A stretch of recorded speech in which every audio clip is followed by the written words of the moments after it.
বন্ধুরা, যখনই আমরা মিষ্টির দোকানে যাই তখনই কিন্তু আমরা সবাই কম বেশি এই লবঙ্গ রেসিপিটা খেয়ে থাকি। তাই আজকে আমি অন্যরকমভাবে এই লবঙ্গ রেসিপিটা তৈরি করে দেখাবো। বাড়িতে একবার এইভাবে লবঙ্গ তৈরি করে খেয়ে দেখবেন, বাজার থেকে আর কিনে খাওয়ার ইচ্ছে করবে না, মনে হবে ঘরেই তৈরি করে খাই। রাধে কৃষ্ণ বন্ধুরা, আমি টুলটুল, আর এই টুলটুলের রান্নাঘরে আপনাদের সবাইকে স্বাগত। তাহলে চলুন আমি এই লবঙ্গ রেসিপিটা কি করে তৈরি করছি দেখে নেওয়া যাক। আর বন্ধুরা, ভিডিওটি কিন্তু সম্পূর্ণ দেখার অনুরোধ রইল। ভিডিওটি কেমন লেগেছে কমেন্ট করে নিশ্চয়ই জানাবেন। লবঙ্গর ভিতরের পুর তৈরি করার জন্য আমি সবার প্রথম এখানে 3টে গাজর ভালো করে ধুয়ে উপরের খোসা ছাড়িয়ে নিয়েছি। এখন একটা গ্রেটারের সাহায্যে গ্রেট করে নেব। সবগুলো গাজর আমার এখানে গ্রেট করা হয়ে গেছে। এখন চুলায় একটা প্যান বসিয়ে গ্রেট করে রাখা গাজরগুলো দিয়ে দেব।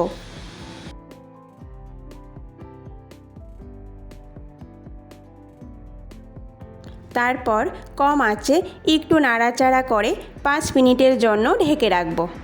ফিরে আসলাম 5 মিনিট পর।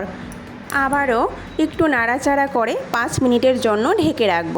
তার মানে 10 মিনিট আমি এখানে গাজরটা ঢেকে সেদ্ধ করে নেব। 10 মিনিট গাজর সেদ্ধ করার পর আবারও একটু ভালো করে নাড়াচাড়া করে চুলার আঁচ একটু বাড়িয়ে দিয়ে, মানে মাঝারি আঁচে 3 চামচের মতো চিনি দিয়ে দেব।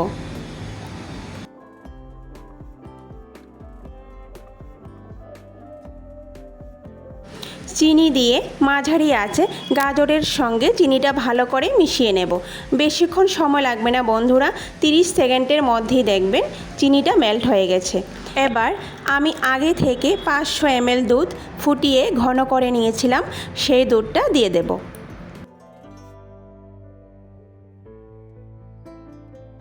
দুধ দিয়ে ভালো করে নাড়াচাড়া করে মাঝারি আঁচে আবারও 5 মিনিটের জন্য ঢেকে রাখব। 5 মিনিট পর ঢাকনা উঠিয়ে আবারও ভালো করে নাড়াচাড়া করে নেব। তারপর আমি এখানে 5 দিনের দুধের সর জমিয়ে রেখেছিলাম, সেই সরটা এখন গাজরের মধ্যে দিয়ে দেব। এই জমানো সর দেওয়ার পরে কিন্তু পুরের স্বাদটা আরও দ্বিগুণ বাড়িয়ে দেবে।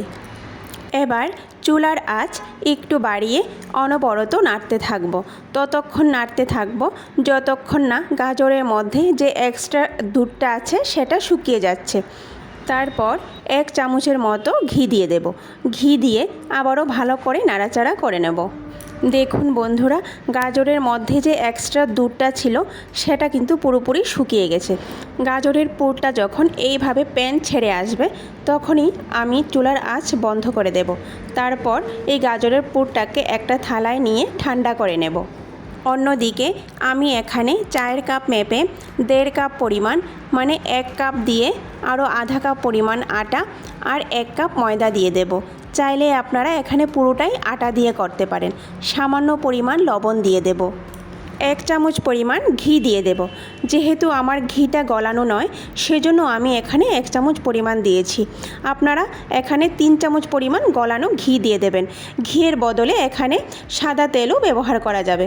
এখন আমি এই শুকনো উপকরণগুলোকে ভালো করে মিশিয়ে নেব। শুকনো উপকরণ ভালো করে মিশিয়ে নেওয়ার পর এবার অল্প অল্প করে জল দিয়ে একটি মোটামুটি শক্ত ডো তৈরি করে নেব। রুটি পরোটা খাওয়ার জন্য সবসময় যেভাবে ডো তৈরি করে থাকি তার থেকেও একটু শক্ত ডো তৈরি করে নেব। দেখুন বন্ধুরা, আপনারা দেখেই বুঝতে পারছেন যে ডোটা কতটুকু নরম বা শক্ত হয়েছে। এবার কিছুটা পরিমাণ ঘি লাগিয়ে 20 মিনিটের জন্য ঢেকে রাখব। তারপর আমরা যে গাজরের পুরটা তৈরি করে রেখেছিলাম ঠান্ডা হওয়ার জন্য, সেটা ঠান্ডা হয়ে গেছে। এবার হাতের মধ্যে সামান্য পরিমাণ ঘি লাগিয়ে মাঝারি আকারের বরফির মতো তৈরি করে রাখব। বন্ধুরা, বরফিগুলি কিন্তু বেশি বড় করব না, মাঝারি আকারের তৈরি করে নেব।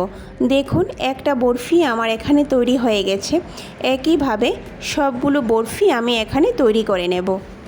সবগুলো বরফি আমার এখানে তৈরি হয়ে গেছে। এখন এই থালাটা একটা সাইডে রেখে দেব। বন্ধুরা ফিরে আসলাম 20 মিনিট পর। আবারও ডোটাকে কয়েক সেকেন্ডের জন্য একটু মেখে নেব।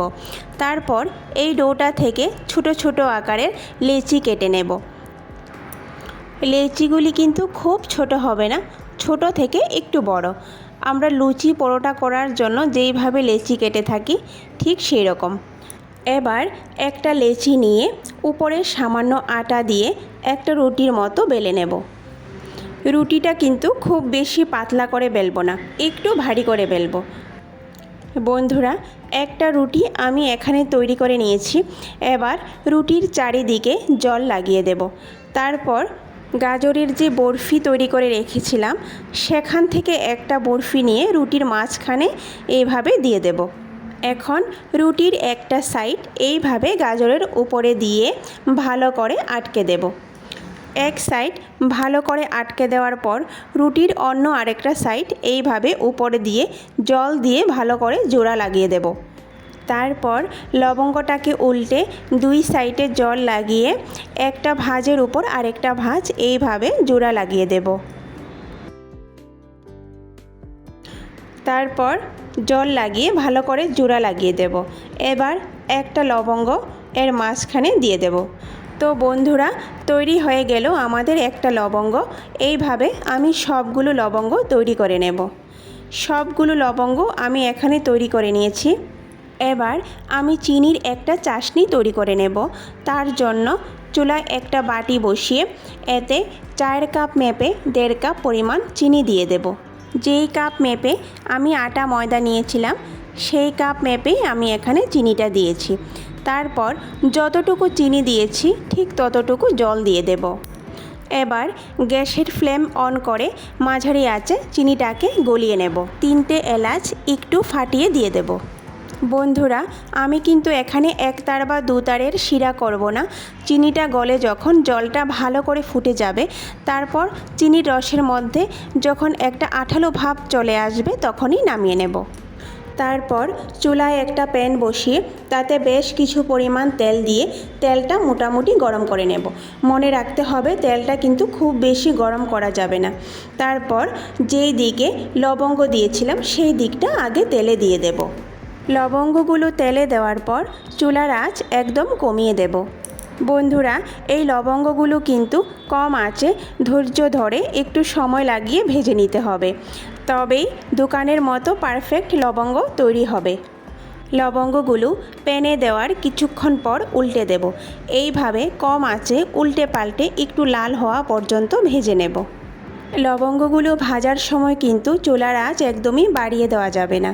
দেখুন বন্ধুরা লবঙ্গর কিন্তু কালার অনেকটা চেঞ্জ হয়ে আসছে। এইভাবে যখন একটু লালচে ভাব চলে আসবে তখনই আমি তেল থেকে লবঙ্গগুলো উঠিয়ে নেব। এর থেকে আর বেশি লাল করব না। আর এই লবঙ্গগুলো তেল থেকে উঠিয়ে কিন্তু সঙ্গে সঙ্গে শিরার মধ্যে দিয়ে দিতে হবে। আমি যেই শিরাটা তৈরি করে রেখেছিলাম সেটা ঠান্ডা হয়ে গিয়েছিল। এখন এই শিরাটাকে আবার একটু গরম করে নিয়েছি। খুব বেশি গরম করার দরকার নেই, শিরা একটু গরম করে নিলেই হবে। এবার লবঙ্গগুলো তেল থেকে উঠিয়ে এই শিরার মধ্যে দিয়ে দেব। এবার বাকি লবঙ্গগুলোও ভেজে নেব। লবঙ্গগুলো শিরার মধ্যে দিয়ে 5 মিনিটের মতো রাখবো। 5 মিনিট পর এইভাবে উল্টে দিয়ে আবারও 5 মিনিট ঢেকে রাখবো। সর্বমোট 10 মিনিট লবঙ্গগুলো শিরার মধ্যে থাকার পর এবার একটা একটা করে একটি থালায় উঠিয়ে নেব। তো বন্ধুরা তৈরি হয়ে গেল আমাদের গাজরের লবঙ্গ। বন্ধুরা ভিডিওটি যদি ভালো লেগে থাকে তাহলে সবার শেষে লাইক, শেয়ার আর সাবস্ক্রাইব করে দেবেন। নমস্কার, আজকে এই পর্যন্ত। কথা হবে আবারও পরের ভিডিওতে।